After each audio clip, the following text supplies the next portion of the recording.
June 6th, D-Day. The anniversary, not of World War II, but of Displacement Day. The day I lost my job. Call comes in, doesn't even say hi. Never met him before in my life, and he says, "Tom, I have some bad news, you're leaving. Your job's been eliminated due to budget cuts." 23 years, skill, tenure, hard work, had nothing to do with those cost-saving measures. Nothing to do with it. Performance, nothing to do with it. That day was probably, if I think back on it, one of the most common days of my life. It's a day of self-reflection. A chance to hover back and say, have my life and career been a success? And I'm still thinking about that. And so from June 6th, and I didn't even leave the parking lot, by the way, before I was off looking for my next job. There's a building in the same parking lot. I stopped in the building, talked to my old manager, and we talked. That night, I had a speaking engagement at Jobs for Maine grads. More irony. A week later, I was doing a radio program for Jobs in Maine. More irony. All are moving me forward. And I've made more mistakes than you can shake a stick at in the last 2 weeks. And I teach this stuff. I teach people how to interview, resume, write, network, communicate. And I'm still making mistakes. And that's what I want to talk through today. Talk through some of the lessons that we've learned. And I'd love to hear some mistakes that you guys have picked up on. If you don't, I'll pull out my little black book, and this is the journal I've been taking. And all the mistakes, because I'm going back and I'm referencing it to make sure I don't make those mistakes more than once. I'm learning from them, doing something about it, and it's making me stronger the next go around. So I'd love to hear just wide open what you guys have been going through, some of the mistakes. You mean in finding a new job, or? In your job search itself. Well, I have to work on my resume. Okay. But there have been some picks on it, so just haven't got a job out of it. You're going to find with resumes, and for the experts that are in the field, resumes are a funny thing. Depends who's going to read it. It depends on who's going to read it. The point is somebody reading? And that's the first part, is to say, is it readable? And I like to call it, is it your book? Is someone going to flip through it and look through the table of contents and then just keep flipping through? Because what the average person, I think the max average is 30 seconds, someone looks at your resume. Is it visually pleasing? Is it something that I want to continue to go off of? Is it across the board? I asked what fields you want to be in. They've asked me what field I want to be in, and I'm having an identity crisis. Because I'm a speaker, author, trainer, coach. Oh yeah, 23 years in the financial industry, where I averaged 18 months a position for 23 years. I've had 4 different jobs at the bank within the last 5 years. I'm a generalist, not a specialist. And in the field of them picking up keywords in your resume, in tenure, it's not being picked up. So I had to market mine. So you're going to have to, I said it's been outdated. You have to constantly refine it, not rush it, not just slap it together, but really thoughtfully put together your marketing plan to say, how do you want to be seen? How do you want to be read? And if other people are giving you enough feedback, regardless of how I've had the same resume for 19 years, and I've been teaching that same way for 19 years with some adjustment, I literally threw away my resume and started over. Spent the next 5 hours putting together something that I became pretty proud of. Again, I was proud of my other one, but again, and more marketing, and then building it so it becomes a little bit more flexible. It was a great point. What else? I think that probably one of the mistakes that I made is that when I was working, I knew that the job that I had could go away at any time. And I guess I was pretty confident that I had a lot of marketable skills. And I guess the mistake that I made is that when I left my job, I didn't really know how to market my marketable skills. Okay. And so I'm actually working on that now. I'm taking a class that's, helping me to work through each step and, work on that. So I think, maybe since then I've gotten rid of a little bit of the cockiness maybe. I don't know. I'm not really sure exactly what the word is. I'm not sure if it was cockiness, but, maybe just taking a step back and saying, well, maybe I should have taken a little bit more control of where I wanted my life to go before all this happened instead of waiting until afterwards. You bring up quite a few points. The first is yesterday alone, someone called and I had interviewed for a position and they went in a different direction and took somebody else. And someone provided me the feedback. They went in and did some digging and they said, Tom, you have a camp of people at this company that believe that you do things the right way, unquestionable ethics, extreme work ethic, you get stuff done. And then there's another camp that says you're arrogant, you're cocky, and dictatorial, I believe, was the other word that was said. You know what they are? They're the same thing. I believe in the work that I will produce for any company. I believe in that my past translates into a lot of things that I have in front of me. And there's a real fine line between confidence and cockiness. And I believe I can be good for the companies that I'm interviewing for. But I thought it was great feedback to me that I accept with open arms. Be very conscious in the middle of that interview on how you're being perceived, because it is no longer about you, the interviewer. It is about the interview, the person who's asking the questions, and are you finding a way to relate? And I really, truly try to build relationships with the people I'm interviewing, because it's not a Q&A. It's not. It's a discussion. You have to control pieces of that conversation that you can, and you need to let it flow but be a participant in it. So that's one point of it. But you brought up skills and that you had these marketable skills that are out there. And I'm going to ask a question, and it's not an easy one. What is more important, skills or your network? Network. It's probably network. Okay. It's networking. Because it doesn't matter how many skills you have, no one knows about them. It doesn't really matter. I think a lot of times we live in the past. These are the skills I grabbed hold of. This is the many years that I had. One of the learnings I had was I had to stop saying I had 23 years of financial experience. Because a lot of people didn't care how many years. Or I outpriced them. Or I became overqualified for some things I really wanted. It's not about the number of years. It's about what can I contribute. So I started to think in terms of my skill sets, which, by the way, are very important. And part of those skills are you a consummate learner? Do you have examples where you've been able to learn new things? Can you prove that you've been a good learner? I was a communication major at college, graduated on a Friday, started on a Monday in a bank. I knew nothing about banks, including the 19% interest rate that they charged on my credit card when we went out to celebrate. But I learned. I was in the fraud department, knew nothing about fraud. I learned about fraud. So skills are very important, but your home base is your network. And when you said you knew you were going to lose your job eventually, I actually had the utmost confidence in the world that I wouldn't until this year. And this year I was overseeing a project, a very large project that was ending in a year or two from now. So was I surprised? Only at the time. But I put the hard press on for my networking. I used to meet with people once a month, and I highly recommend you do this once all of us land our jobs. Do this. Continue your network. Build it before you need it. There's a great book out there by Keith Ferrazzi called Never Eat Alone.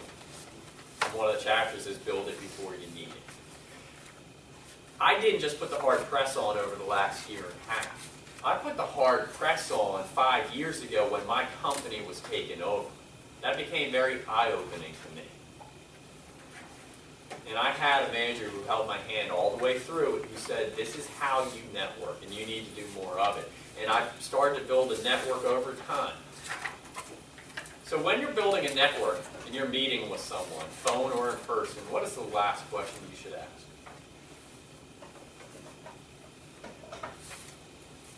When can we meet again?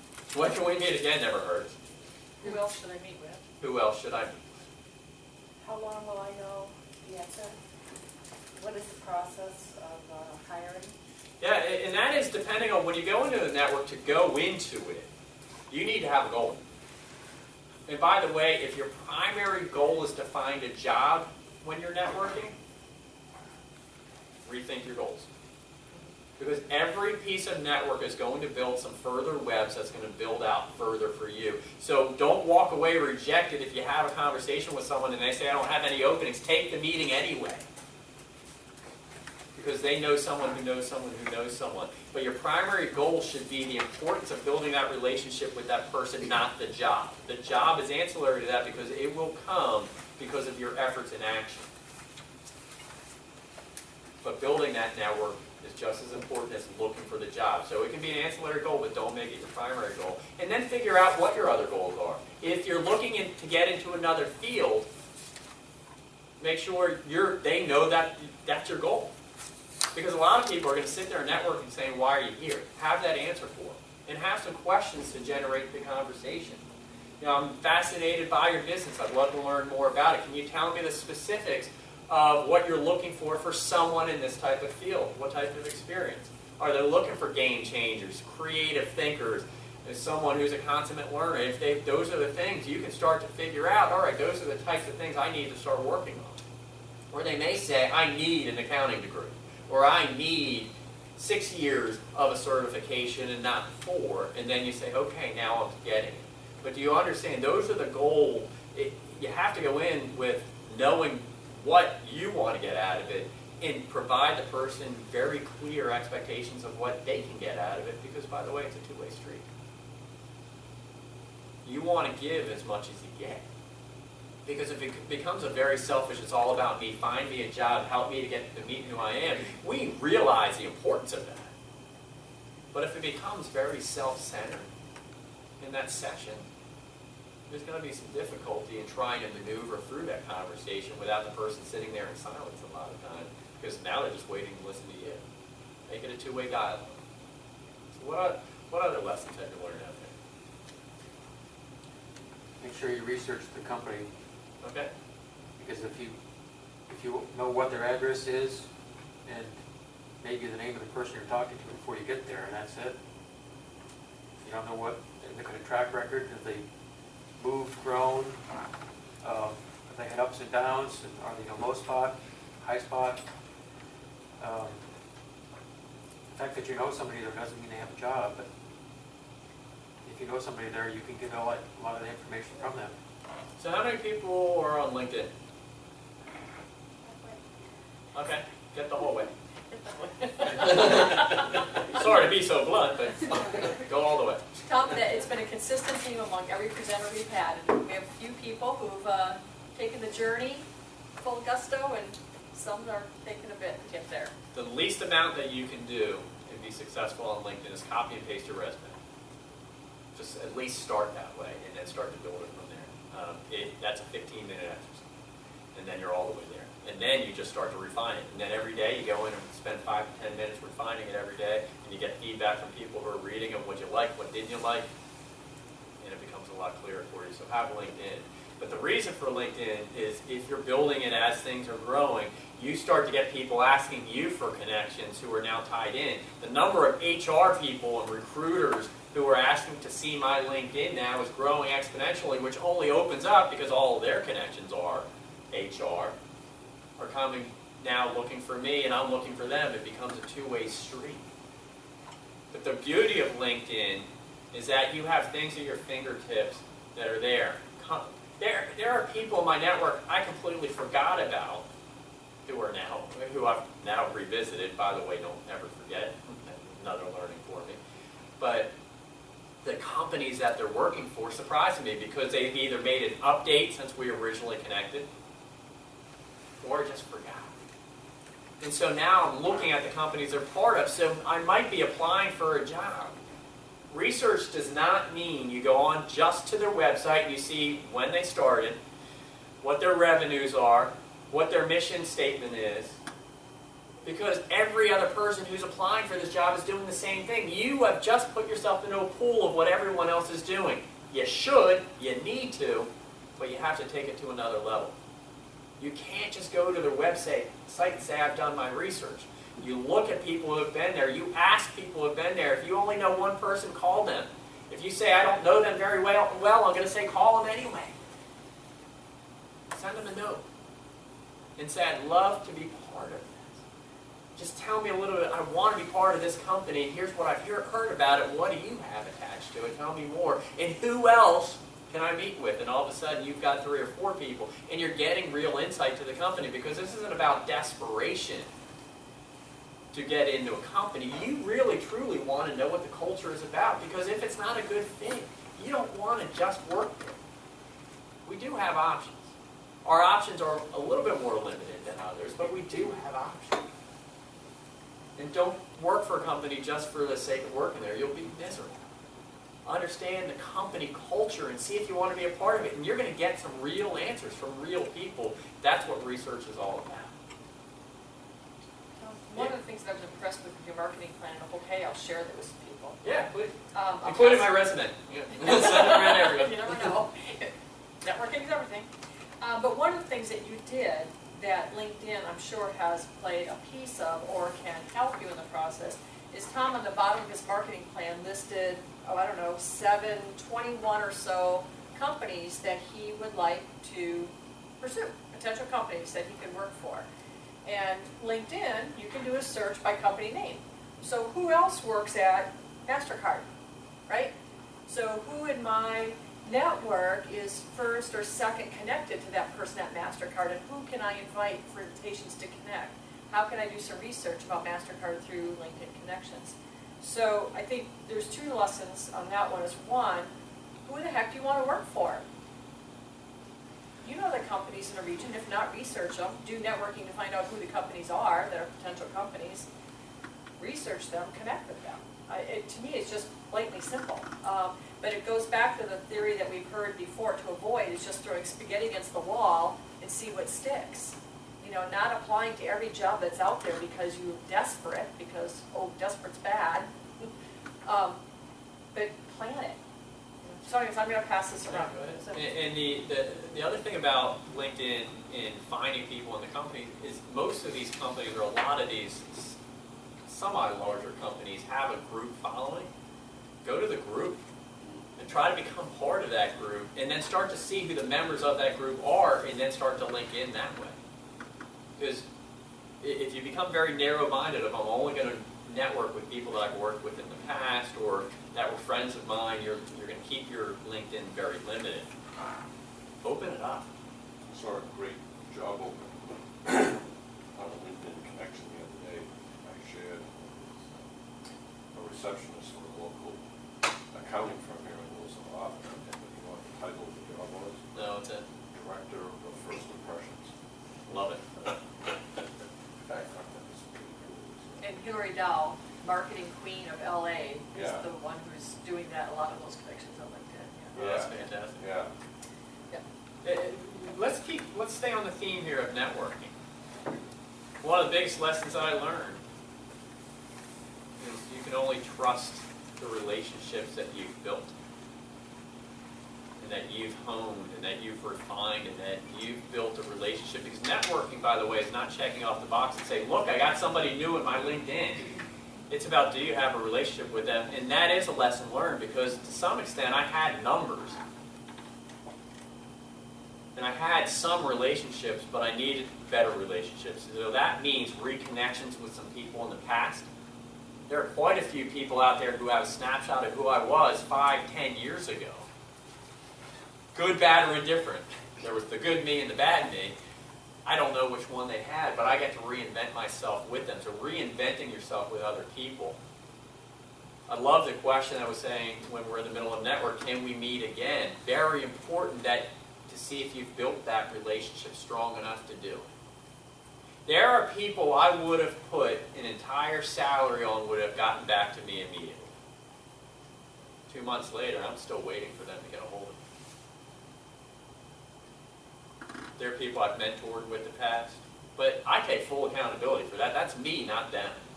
I either send it to an old email address, which, by the way, you find out a lot. It happens.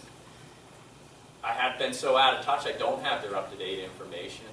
Or I misinterpreted our relationship and I made some assumptions about our relationship that was not true, and I never confirmed them. But there's another surprise to you now. And it's in the book Give and Take by Adam Grant. It talks about the power of giving. And one of the things that he talks about is that your network, the strongest pieces of your network are going to be the secondary and tertiary folks. The people who know people that you don't have a direct connection through. Because sometimes we get too close to the people in our inner circle. They know too much about us, so they think like us, so they keep our circle small.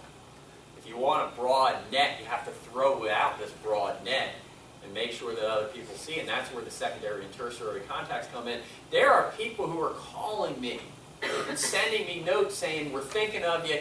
Hey, have you thought about meeting with this person? Hey, have you thought about meeting with this person? Or here's a list of 4 people.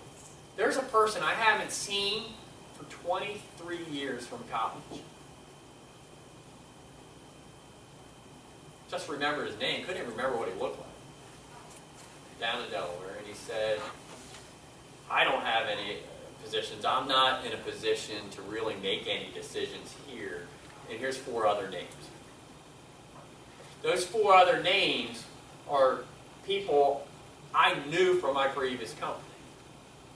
But I didn't really know them that well. So I sent 4 notes out. 2 went to the wayside. I never heard back from them, but they are way up there in the company. I would have been surprised if they got a hold of me. 2 were up there in the company, and I was expecting nothing in return from them. And they said, one says, I'm not going to even meet with you. He sent me a link to their online application and says, this one matches your resume. I think you'd be really good for here. Tell me when you apply for it, and I'll send that hiring manager a note.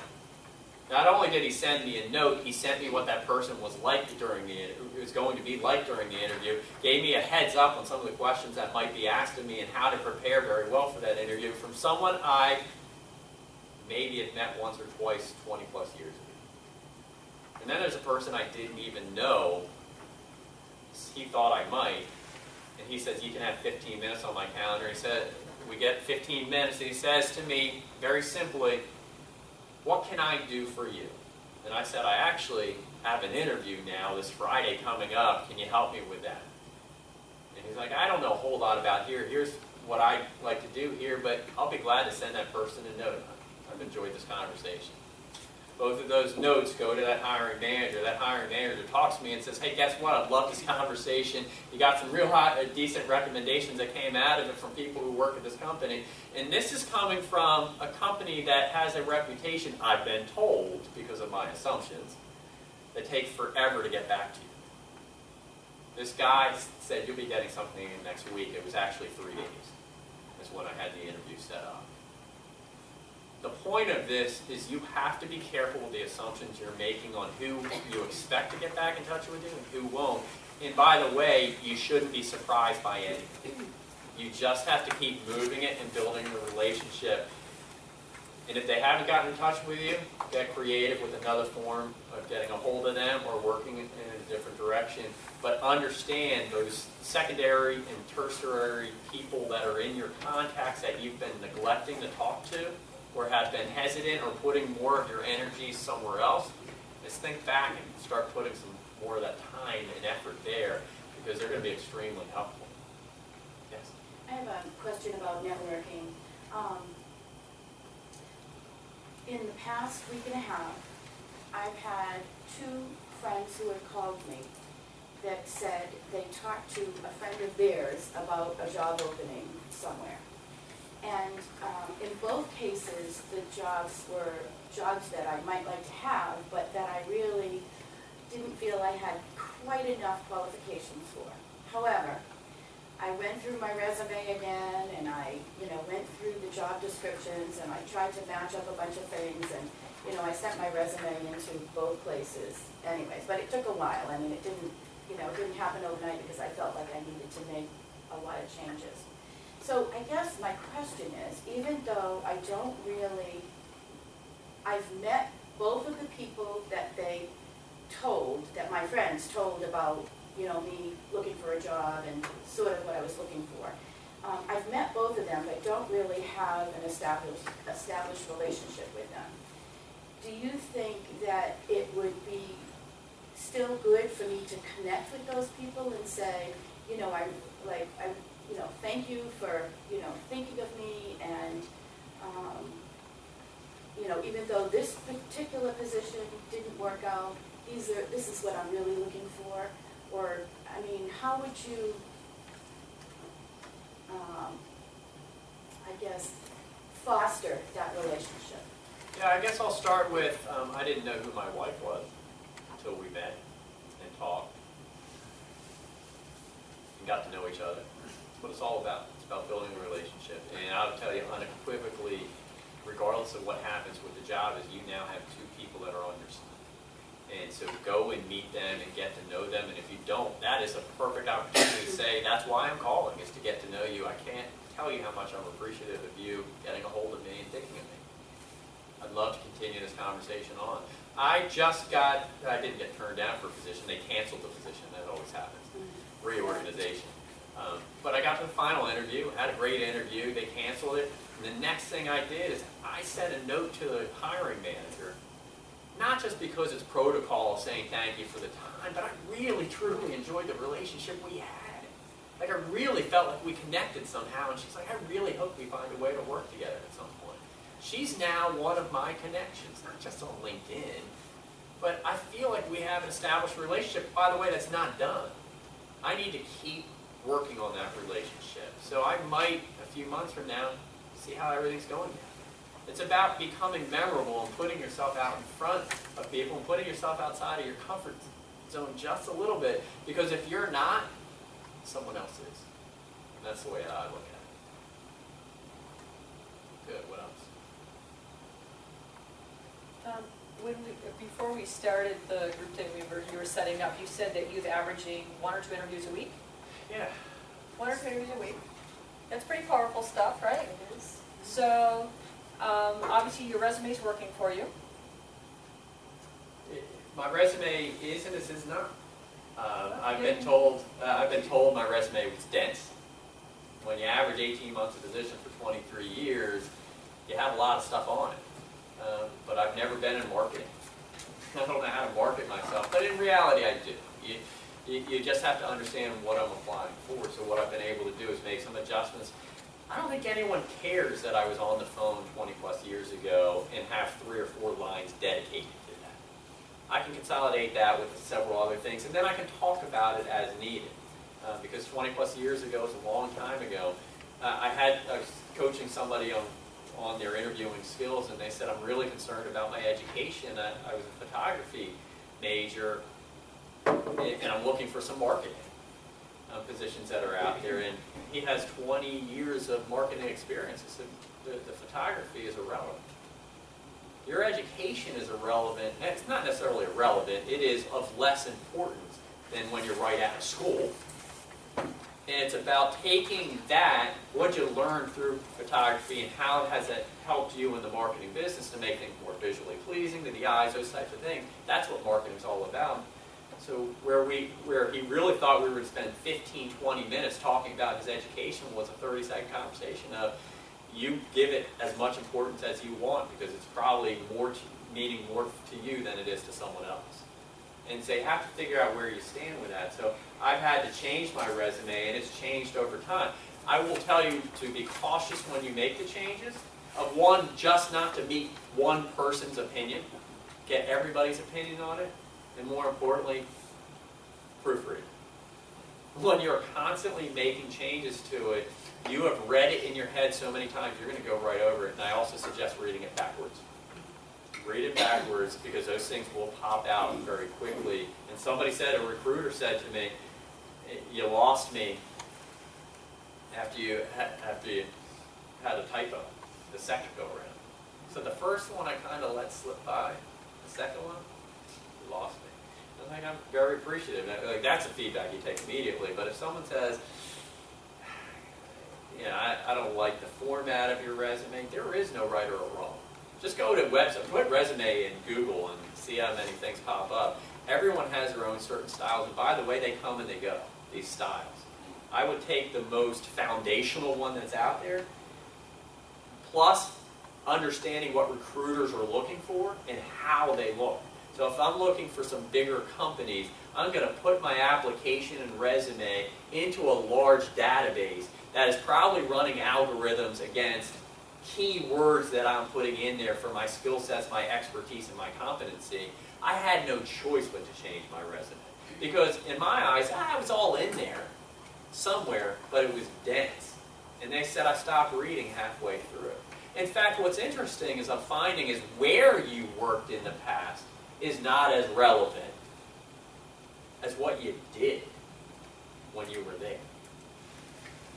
23 years with the same company, my entire resume is, here's my work experience with this company. And they said, I don't care that you worked there.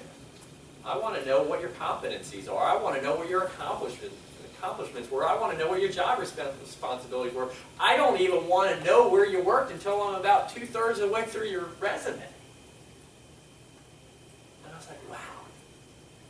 And then another person says that, so you start to feel the trend that's going along with it. So I'm in constant motion with that thing. And I dedicate a time every day to take a look at the resume and see if it's what I want it to be. And that's important. One of the other learnings is that this is your job. Your job is to find a job. And get to the routine. And find routines to spend some time with your resume, to look at the applications that you already have in, see some of the status, your follow-up list, do some follow-up, and then do some of the new ones that are out there. Figure out some other companies, and keep that net broad. Don't just say, I'm going to go to these 3 companies and keep staying with those 3. Is broaden your net. I made some early assumptions in the types of companies that I wanted to go into. So my searching through LinkedIn at some of the companies, I was like, and I passed over a couple of companies, but there was someone I worked with way back when, and I'll never let a networking situation pass. So I said, hey, if you have a couple minutes, I'd love to do it. The next day, they said, let's meet for coffee. Now, a lot of the positions I'm looking for are phone calls. The fact that someone wants some coffee is fantastic. By the way, never turn down a free lunch. And a lot of people like to pay. You're unemployed? Hey. Oh, left my wallet, or I have my wallet, there's just nothing in it. It's amazing the number of people that will come out because they have something of, hey, you can start your own self-employed. Listen, I mean, if you have that entrepreneurial spirit, and that's for you, there's some layered marketing things that are out there, and those are the ones who are looking. They get to build their business because of getting you involved in their business, and if that's for you, go make a free lunch.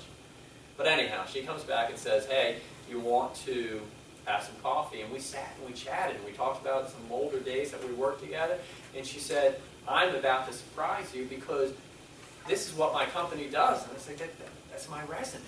Project management? Yeah. Risk management? Yeah. Communications and training? Yeah. And I'm looking at this thing saying, you weren't even on my radar screen. Not the person was, but the company. I never heard of it. What do? I go to the internet and see what their mission statement is, when they started, and how they did. But I'm flying out to Chicago in a couple of weeks to do that interview with them because I get a call 2 hours later after this coffee saying, hey, Tom, this person sent your resume to me. I'm interested in talking to you. When can you interview? I said, now?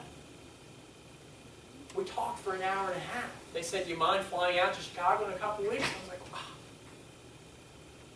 All of this is happening because I pushed past an assumption I was making. I'm not telling you this of, look, I got an interview. I don't know how this thing's going to play out. But I'm very excited that I finally broke out of my comfort zone enough to say I can't make assumptions because I have to cast my net broad. I have to make sure that people think about that. What other lessons are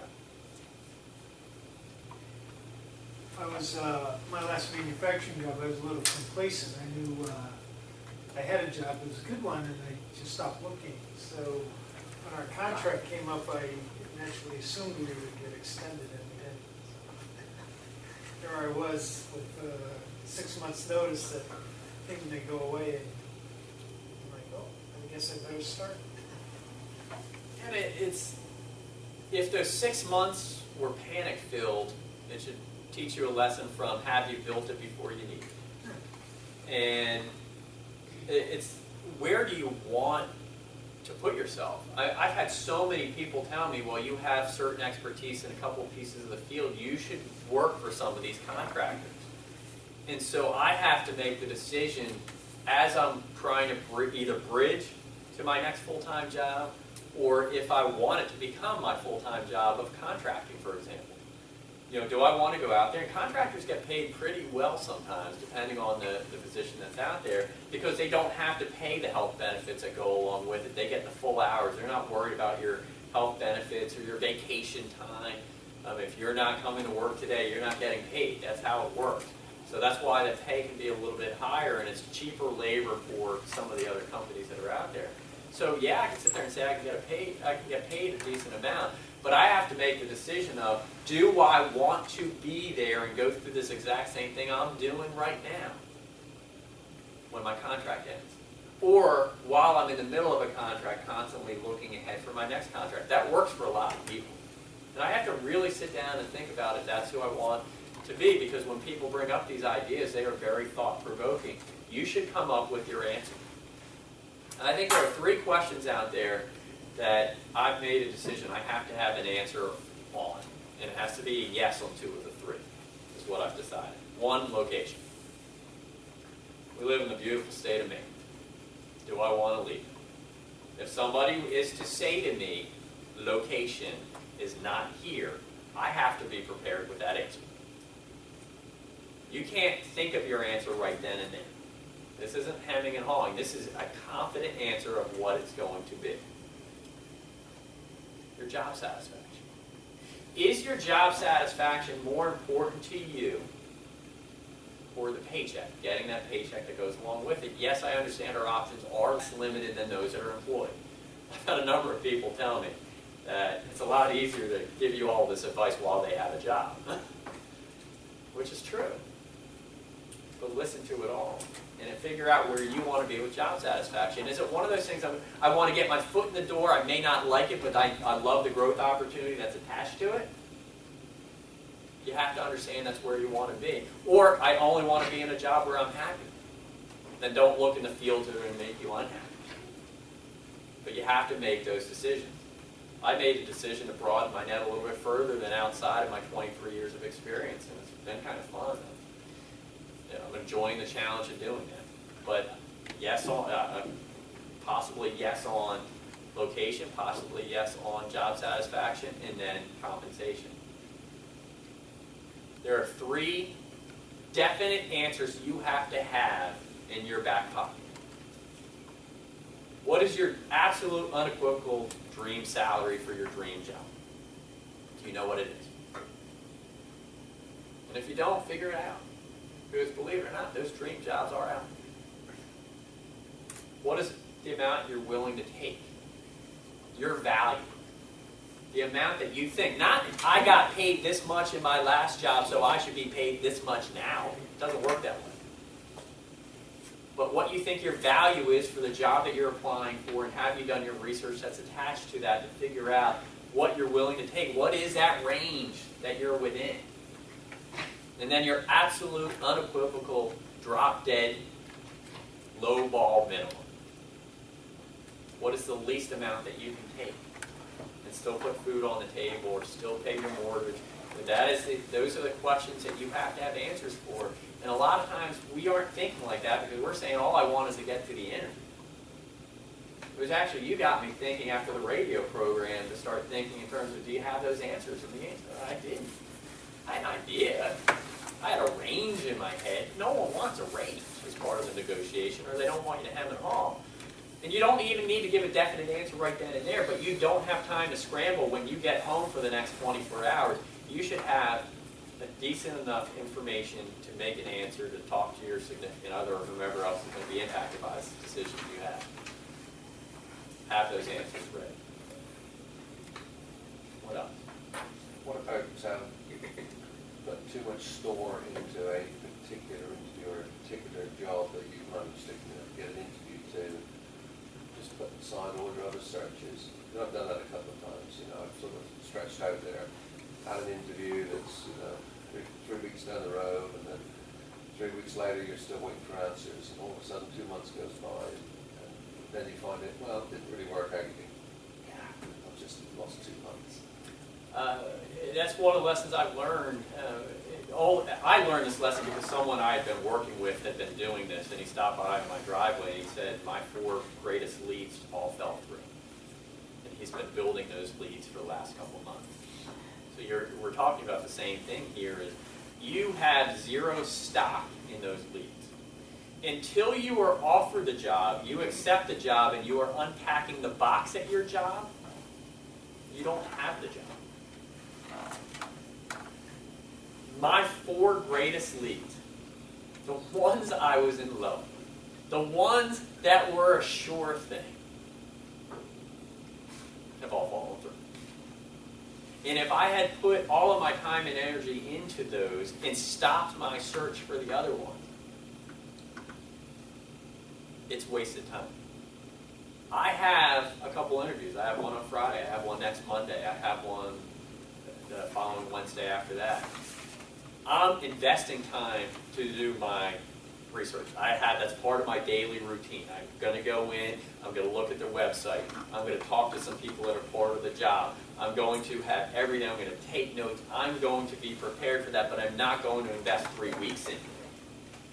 I'm going to make that as part of the normal routine. And if you're building the routines, you should be in good shape. And you get yourself prepared. And if you're in a similar field, your preparation should be very similar. What are your competencies? What are your skill sets? So a lot of that preparation should be fairly consistent. But I'll tell you right now, I have a list of 9 really credible leads that I really feel I have a really good shot at, and I have 0 confidence in. I really believe I can do the job for them, but I have to succeed through the interview. I have to succeed that my reputation doesn't get in the way if it's with my old company. I have to succeed in someone actually offering the job. I have to depend on that everyone else who interviewed wasn't as good as me. There's a lot of factors that go into it. And when I really feel a job's going to be offered my way, oh, by the way, reorganizations happen and they're going to cancel.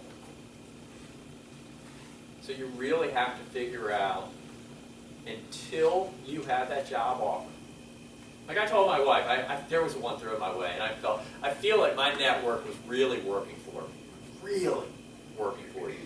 And by the way, your network, after you get it started and you continue it, it builds for you. It does work for you.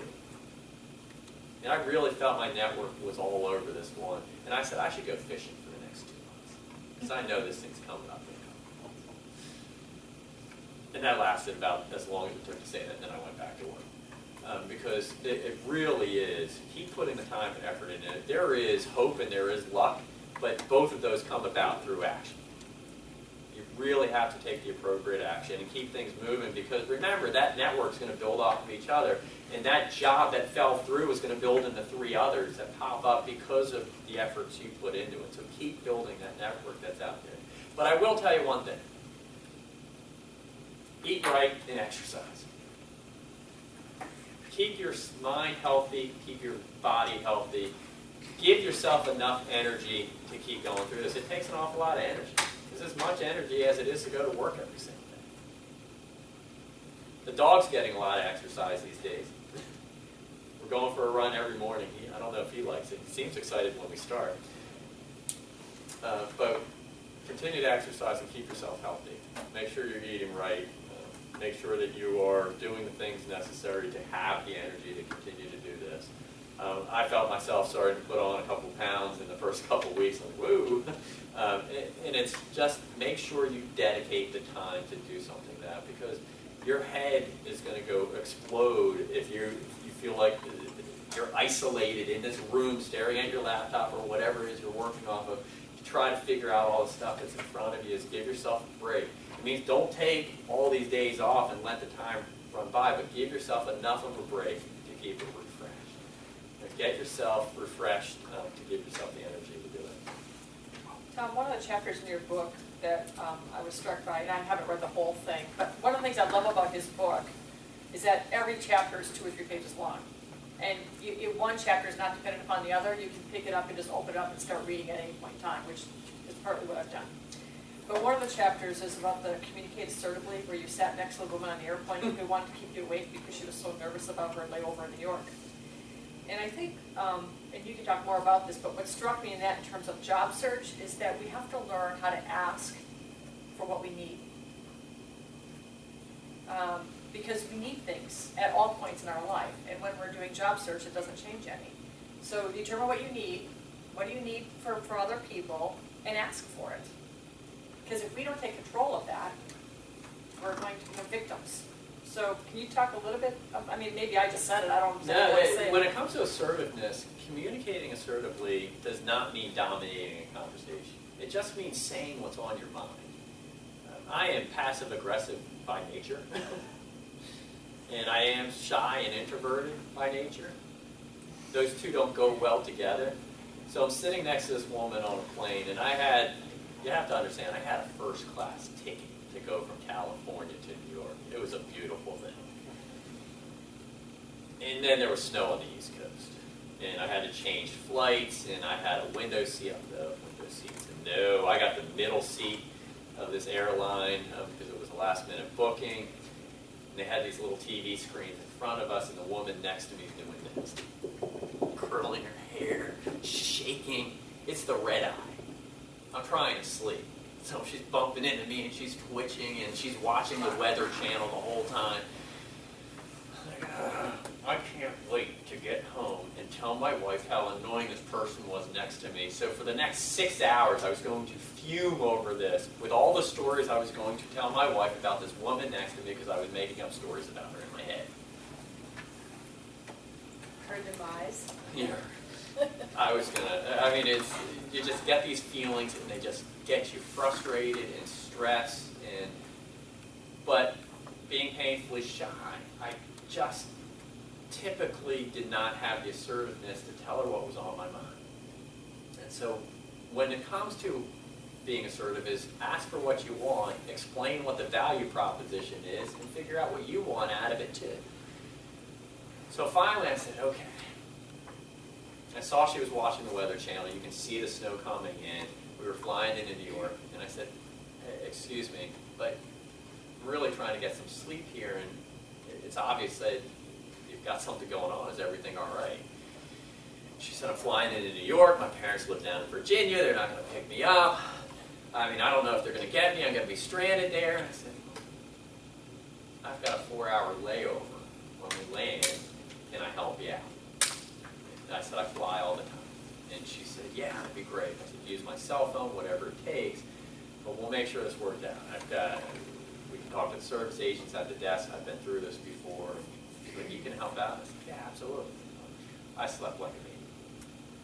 And she slept like a baby. But for an hour, she sat there curling her hair and pulling at her hair and knees moving up and down and shaking and nudging me. And I know years before, I probably wouldn't have had that conversation. I got this new job, and I was working for this guy, and we were down in this big conference room, and we were having a meeting, and we brought people in from across the country to do this, and I was leading the meeting. And I was fairly new to this. I was a business support manager, and so I was responsible for the event. And my boss wasn't able to make it due to something that popped up. And so this woman's there, next in line, comes up, and she said, she starts taking control of the meeting, which is fine. I mean, she had the business agenda, and she was moving along, and just completely out of the blue, she's like, yeah, I appreciate that, Skippy. I kind of looked at her, and said, just gave her the look you get from your spouse every once in a while. I gave her the look, and I said, yeah, give her the benefit of the doubt. It just popped up. It's just something she might say. Later on, she raised her hand and says, all right, how many of you just want to start calling Tom Skippy? Now,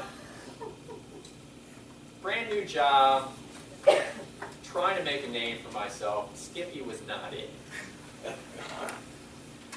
so I turned, remember value proposition, and I said, I'm the organizer of this meeting.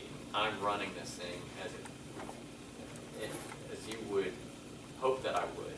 And if you need something from me, I would appreciate the fact that you call me Tom and not Skippy. That in its own right is something I wouldn't have done years before. I just didn't have the assertiveness to do it. But I had to here if I wanted my reputation to be built the way I wanted it to be built. And that gave more respect between the two of us, and it just went away. It stopped immediately. So I put a stop to it. And the look in her eyes was, I get it. And from that point on, we've had a great relationship. And because I think I was strong enough to stand up to her. But how this translates into the interview is we have so many questions we want to ask, or we have a comment that's on our mind, and we just sit there and we let it fester for a little while, and we don't ask what we want for. We don't establish a value proposition, and we just let it hang on the table. And when you walk out of the room, it's still on the table. And it's done nothing for you except run through your mind. That's not action. Take the action you need and be a little bit stronger than you typically might be. Personality-wise, well out of my personality zone. It was. But it also gave me enough confidence to say that it worked out for me. And it's not going to all work out, but I'm asking questions in interviews that some people might be surprised by. But I'm intrigued with the conversation we're having. I'm engaged in the conversation. I'm asking this. It's like, that's fascinating. I'd love to hear more. And I'm asking these questions as if we were sitting at the table just chatting. And it's fantastic, these types of conversations, because I'm learning, and it's all a learning process. I'm still learning to be assertive as we go through this, and I highly recommend you do the same. It's a great point.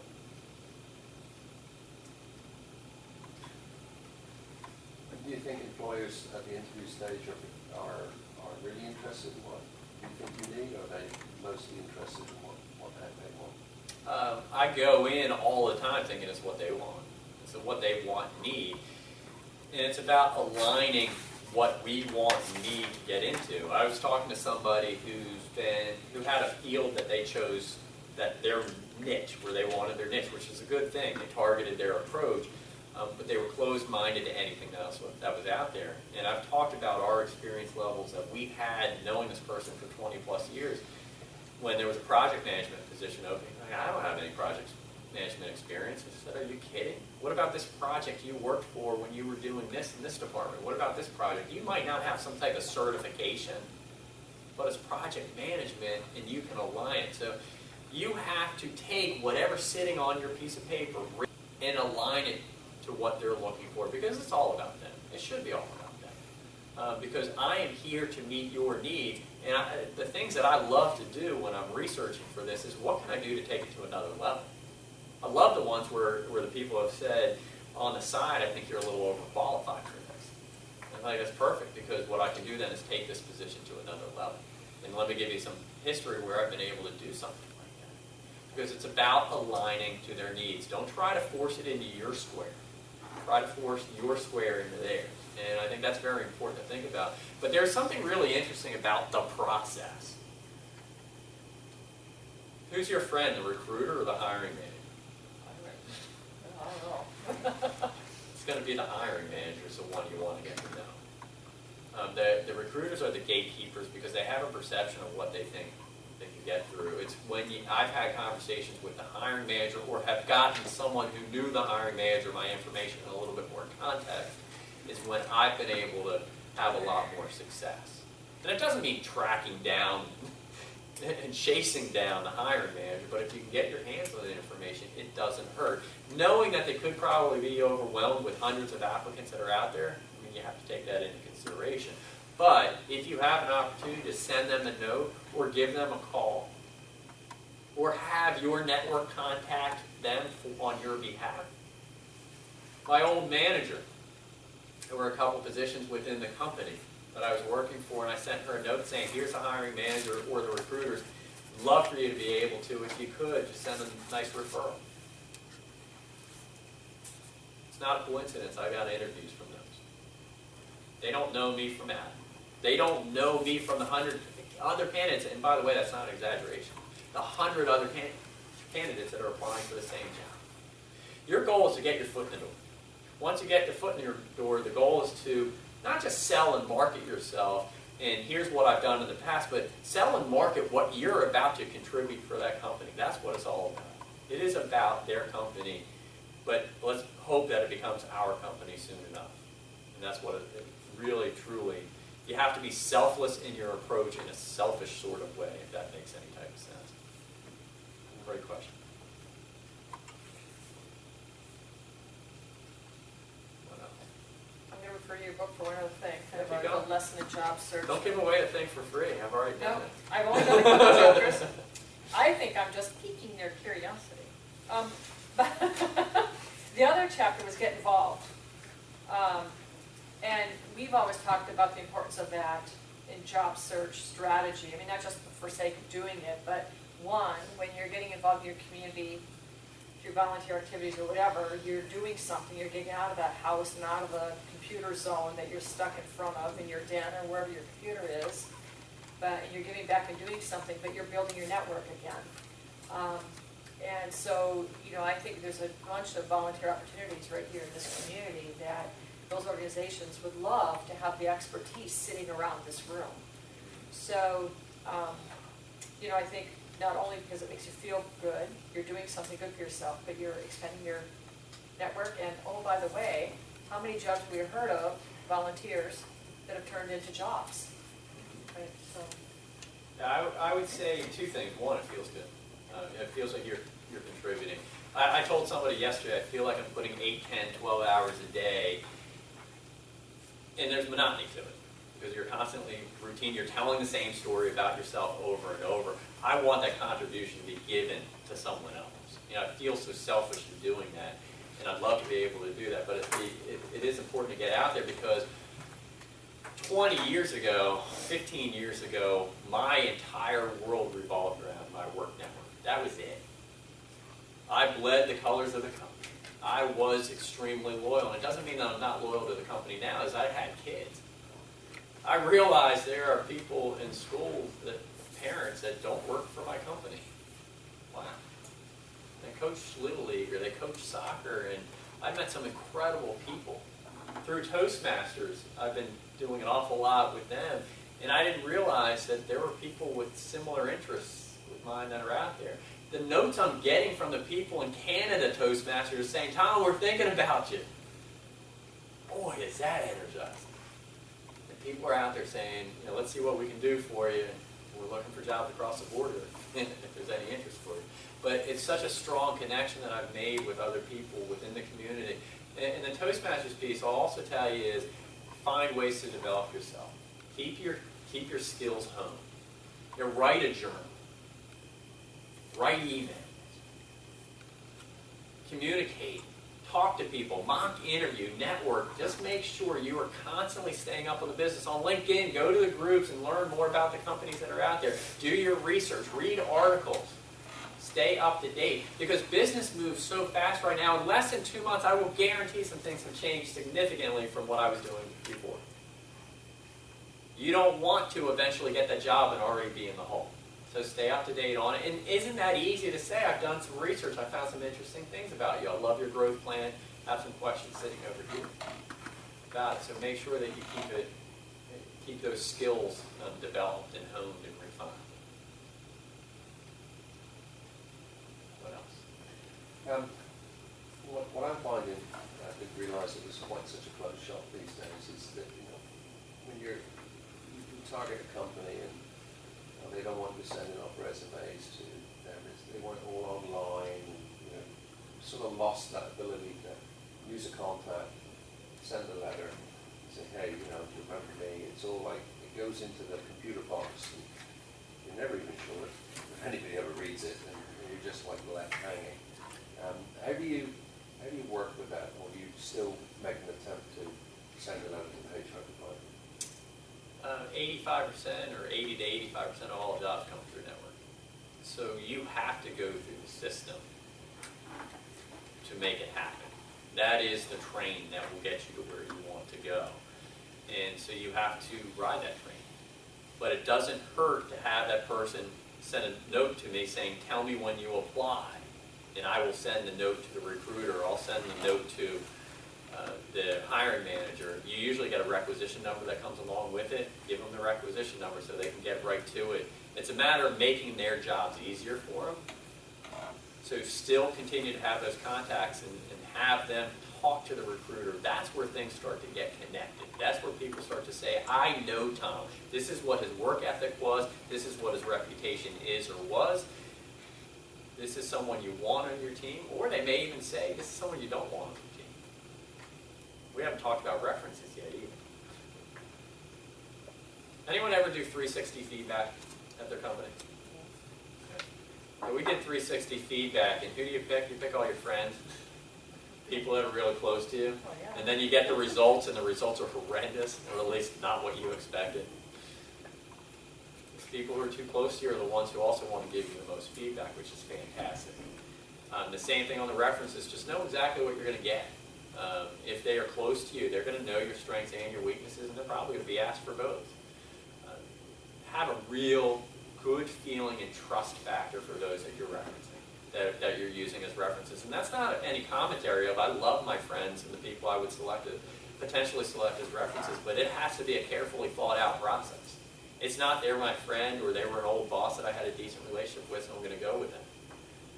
You have to know what they're going to say about you, or have a pretty good idea, or at least be willing to have that assertive conversation with them to say, hey, if someone calls and asks you, what do you think you're going to say? Because I think friends want to do the right thing for you, but if they also ramble on and on and on, you may not want them to be your reference to go on for 20 minutes for a 30-second answer. So pick someone you know that can communicate effectively to. But yeah, I would get very much into the process and keep working the network. And that network is going to be the glue that puts it together for you.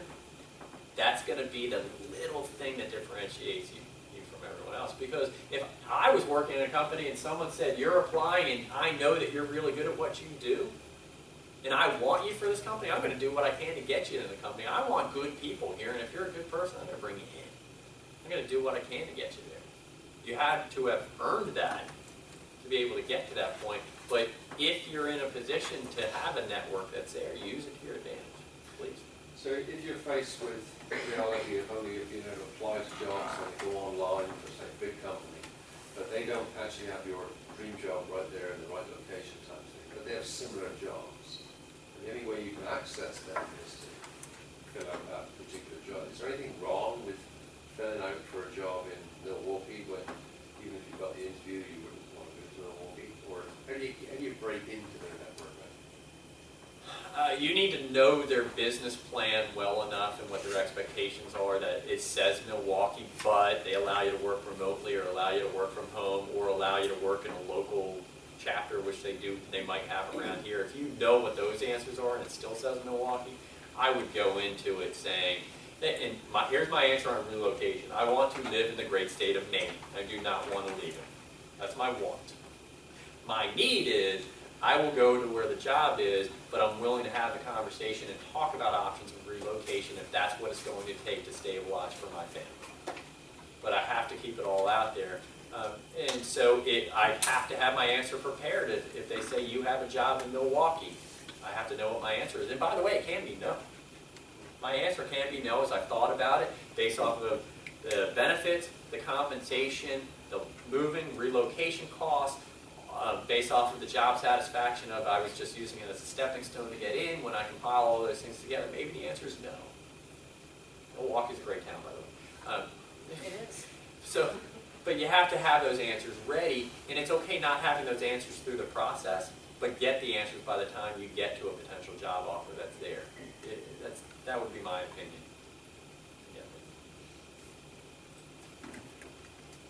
Yeah. You have to think of it in terms of they are doing their jobs, and you are an appointment to them for right now. And you have to make yourself more than an appointment. You have to make it a relationship. You have to build trust, respect, and liking. They have to want you. badly. And here's a situation from this week. I could spend hours talking about this week alone. I spoke to a guy. There's a guy who I very much trust him in my network, and he said, we're going to do everything we can to have you taken care of. And I truly, unequivocally believe that, and I know he's doing a ton of work in the background. I probably should give him a book or two. But I believe that. And he got me in touch with someone, and he said, if you guys connect well, and we have an open position, and you want to do this position, we can make that happen. I spoke to the guy. He said, love it, love you. Don't have anything coming up for about 2 months, but I think we really, truly do have something coming up. And by the way, truly, genuinely doesn't really happen until you're unpacking your boxes. But I really felt good about this one. And so 2 months goes by, or not 2 months, 2 weeks goes by. And when you have contacts at certain companies, I get an internal email that got sent to me saying, has Tom found a job yet? I think this would be perfect for him. They send it to me. It is the exact same job we talked about. The exact same job. And now I'm fuming, saying, I thought I was going to be the first one you thought about. I fumed for about 3 seconds, got over it, because he's got a job to do. He's got other people he's talking to, and I might not be the top candidate. I might be in my head, but I have to be realistic of he's got other people. So he sends it around, and I look at the job posting board, it's not up. So I was like, all right, is this the same one? So I'm thinking I'm going to call my friend of the friend and say, why is this happening? I sent a note, I called this person, and by the way, secretaries, admin assistants, admin professionals are your absolute best friend. Treat them with the utmost respect because they run the business. And so I called him and I left a message on his answering machine, or on his voicemail. I called his admin saying, hey, I just left a message for him. The admin's the one who set up the original appointment. I keep everybody's information. And I called her and I said, I really got a little confused over something that came across my inbox. I saw this posting. Hey, if he finds a couple minutes, let him know I left a message there for him. I'd love to be able to hear a little bit more about it. She says, all right, I think he's going to get in touch with you about 3 or 4. Day goes by, he doesn't get hold of me. So I set up an appointment for noon the next day to call my friend of the friend, or to call the friend who set all this stuff up to say, hey, do you know anything about this open position that's coming up? Well, the other guy calls beforehand, and he said, this is what I've done. No, we haven't put it up yet. We're just putting the feelers out for everyone, giving everyone the opportunity. So there's nothing wrong with that. It was just standard HR stuff. They were just looking for their pool of people. It's not even up yet. So I'm panicking over something that's not up yet. And then he calls and says, but there's a position that's actually a level above that we think you'd be perfect for. And it's a role that's above the things you're looking at, and we think you have the capabilities to do this, and you have the background to do it. And all of a sudden, I'm looking at this thing saying, opportunity just was handed to me. And he's like, I did the research, and he said, here's the email explaining everything. I got this email 15 minutes ago, and you were top of mind. And so I had started to make some assumptions in my head on how he thought of what he thought of me. He thinks of me when he needs to think of me, not when he wants to think of me. But here's what gets really interesting in the story is a guy calls me back, my friend, a little after 12. He ended up calling me. And he said, I've actually told him to get some feedback on your other interviews he had with some other people. And they gave me the feedback on the other stuff. That's why he hadn't called. He was doing research on behalf of me. That's going beyond the extra mile to help out. Those are the people you want to ensure you take care of eventually. Or make sure that they know you're in their court too. Networking goes both ways. And I think a lot of times we think in our desperation right now is that we are just looking to get as many people's names as possible. It's not the numbers that matter, it's the relationship that you build. Numbers don't hurt if you're really nurturing those relationships. But if you're not, you're just looking for numbers, they may not be as helpful as you think. That's what people are finding when they see you that are out there. And you should have an online presence. It doesn't mean you run off and get Facebook if you don't have it, or If you do have it, understand the importance of keeping things on the up and up, because people, the assumption is everyone will look at it. Whether they do or not, I don't know if they will, but I'm not going to get involved in political conversations or religious conversations on my Facebook page. It's just not worth it. Or when I'm about to make my usual sarcastic snide comment, I'm going to laugh at myself, stick my tongue out at the screen, and then move on and not type it. Any thoughts on headhunters and things? I mean, we're all talking about LinkedIn these days. All right, let's talk about headhunters here. And this is actually a positive statement about recruiters and headhunters. They have a job to do. They have a very clear mission on what they want to do. Is most of the time they are working for the company and trying to find that person. That's who pays their paycheck for a fee.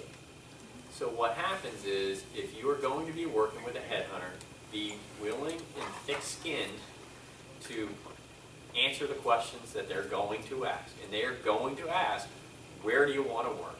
How much do you want to make? And exactly what job you want. No, I don't want hemming and hawing. I want to know the exact job you want in this company. And I said, yeah, maybe an executive position, maybe a senior.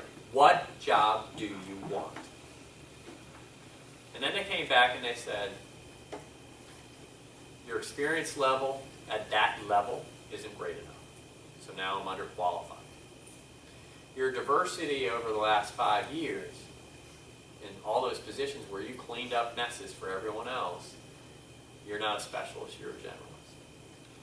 You don't want to relocate. You're no good. That's what some of the recruiters said to me. And my response was, okay. I'm going to go to another recruiter. I'm going to go to another headhunter. Or I'm going to update the things I need to update regarding the feedback. They provided me feedback. It was not smooth or refined feedback. It wasn't going to hit you square between the eyes, take it or leave it. Because that's their job. Because if you're not the candidate, I don't have time for you. Move on.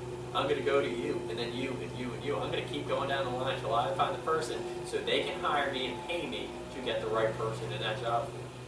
So I'll tell you with recruiters, just know what you're walking into. You have to know exactly that some of them are ruthless, some of them are rude, and some are downright professional. It depends who you connect with. And there are several recruiters that are out there that are phenomenal, that are out there. You just have to find the right one and be willing to open it up for people. And by the way, when you get your resume out to one of these recruiters, they're spreading it out to their other recruiter friends. If you don't, a lot of times, if you don't have a position available. If they're like, you don't meet the position I'm looking for, I'll just send your resume out to my recruiter friends. And off it goes, and then all of a sudden things start coming in. So take advantage of it. I mean, what's the worst thing that can happen is that you send a note to someone and they either don't get back to you or they do. Just understand if there's a price tag for you. Some of them, there is a price tag for you. You just have to figure out if you're willing to pay that. But most of them are hired by another company.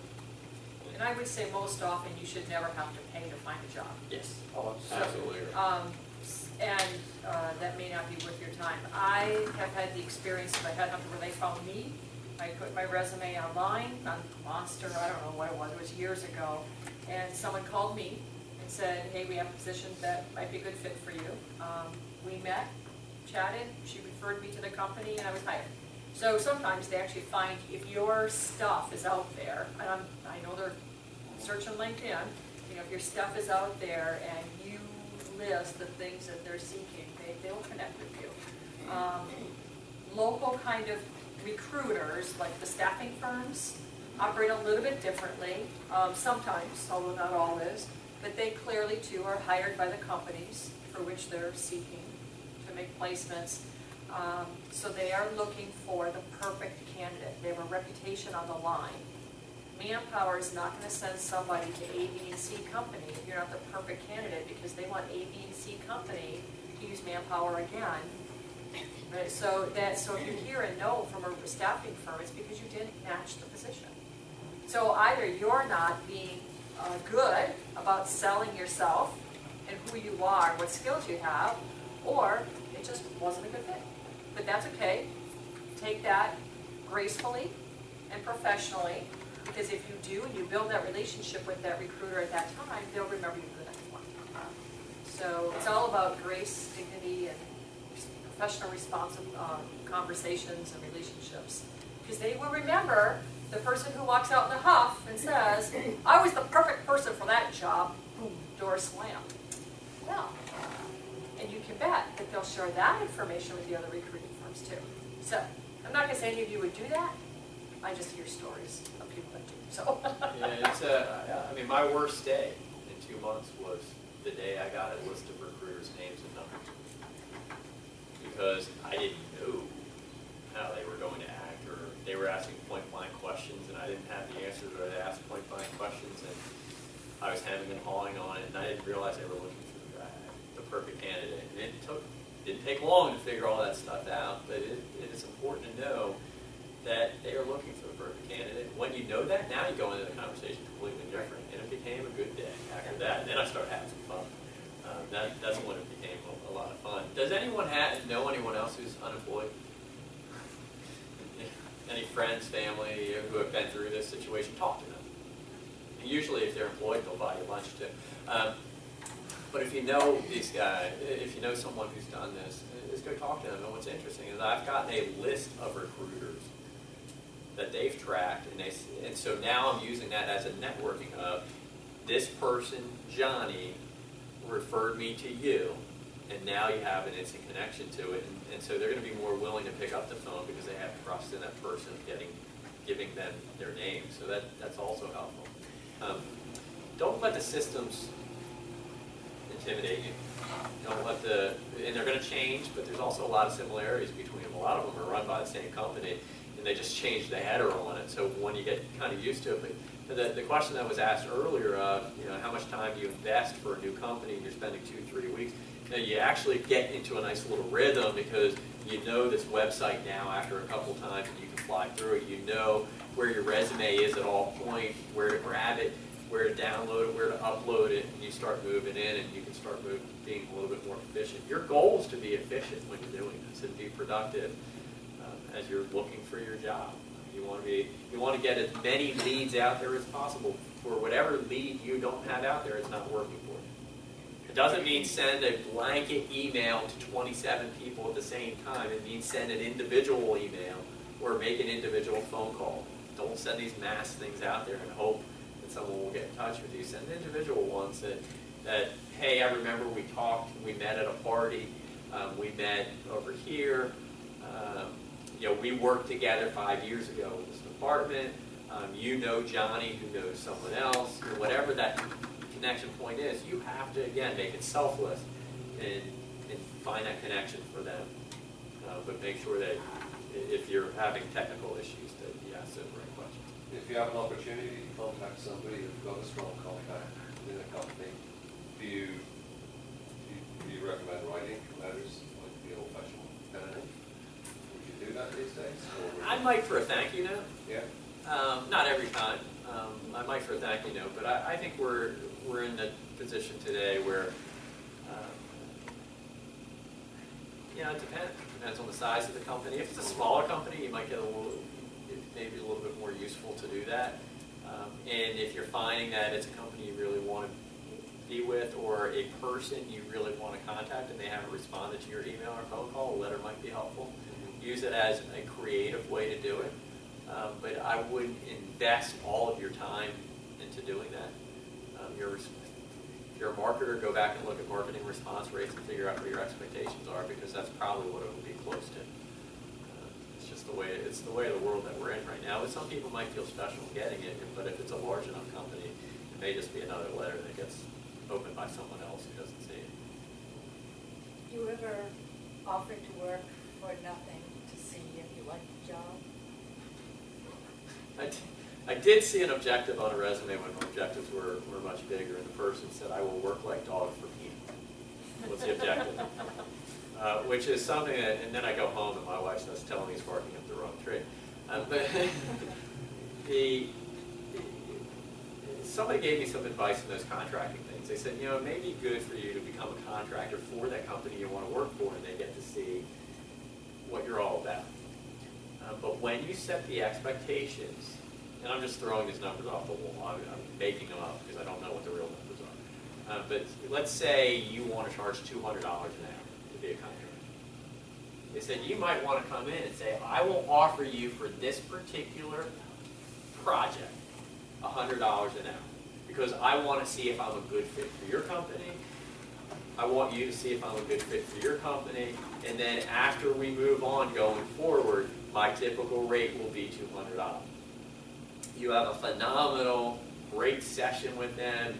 You fulfill the contract. You do everything they want you back. And then they say, that's fantastic. Let's get you for another contract, $100 an hour. You say, no. I set the expectation. And maybe either have it in writing or have notes from the conversation. I would say, now that's one side of the story. The other side of the story is my speaking side of the business. I'm Dowd Professional Development and Coaching.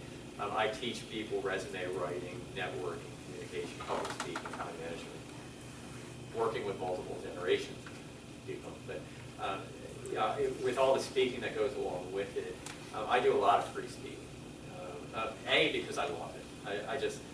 I'd like to see the looks in people's eyes where they say, I get it. Where you gave me a little bit of nugget of information that I can walk away with. And I just love that feeling. I really, truly, genuinely do.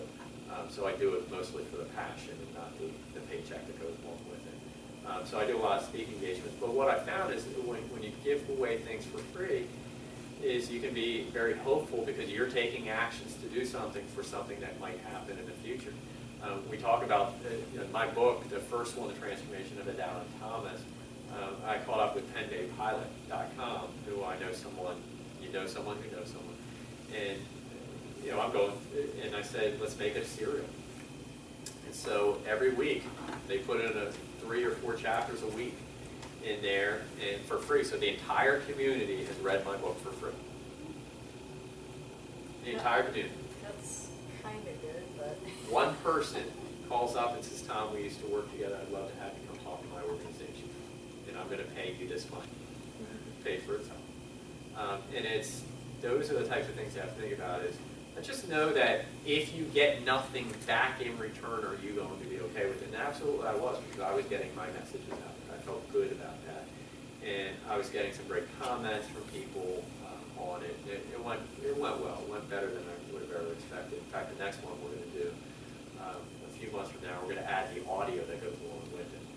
So we're going to have some fun with it. But it's, people will pay for it to have it in their hands, but it's, understand that if you get nothing in return for it, are you going to be okay with it? Right. And You have to you make just the have to be decision comfortable. first. Yeah, you have to be comfortable with it.